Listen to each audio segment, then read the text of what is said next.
এবারে সংসদ নির্বাচনে দলভিত্তিক প্রার্থী ঘোষণায় স্পষ্ট হয়েছে রাজনৈতিক শক্তির হিসাব নিকেশ। প্রার্থী সংখ্যায় এগিয়ে বড় দলগুলো, তবে ছোট দল আর জোট রাজনীতির সমীকরণও বদলে দিচ্ছে ভোটের অঙ্ক।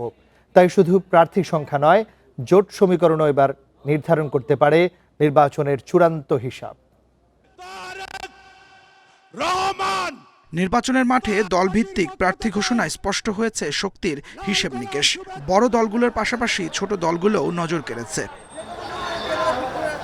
প্রার্থী সংখ্যায় এগিয়ে রয়েছে বিএনপি, 288টি আসনে প্রার্থী দিয়েছে দলটি। এরপরে রয়েছে ইসলামী আন্দোলন বাংলাদেশ, যাদের প্রার্থী সংখ্যা 253 জন। জামায়াতে ইসলামী 224 জন এবং জাতীয় পার্টির লাঙ্গল প্রতীকে ভোটের মাঠে লড়ছেন 192 জন। এনসিপি দিয়েছে সবচেয়ে কম, মাত্র 32 জন প্রার্থী। ছোট ও মধ্যম দলগুলোর মধ্যে গণ অধিকার পরিষদ দিয়েছে 94 জন, সিপিবির প্রার্থী 65 জন। বিপরীত বক্তব্য।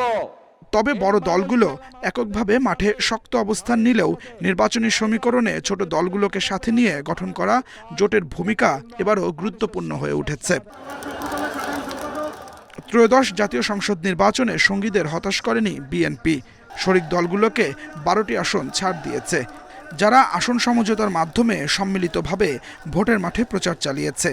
বিএনপি জোটে সবচেয়ে বেশি 4টি আসন পেয়েছে জমিয়তে উলামায়ে ইসলাম বাংলাদেশের একাংশ।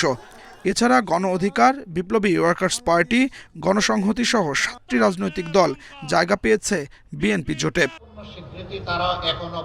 অন্যদিকে জোটগত শক্তি বাড়িয়ে ভোটের মাঠে নিজেদের অবস্থান দৃঢ় করেছে বাংলাদেশ জামায়াত ইসলামী।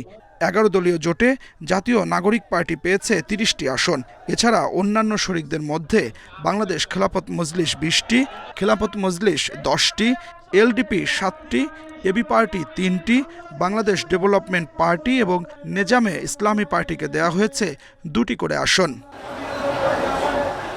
ভোটাররা বলছেন, প্রার্থীর পাশাপাশি জোট রাজনীতি নির্ধারণ করবে নির্বাচনের চূড়ান্ত সমীকরণ। এখন দেখার বিষয় প্রার্থী সংখ্যা আর জোট সমীকরণ কতটা প্রভাব ফেলে ভোটের ফলাফলে। Adilur Rahman, independent news, Dhaka.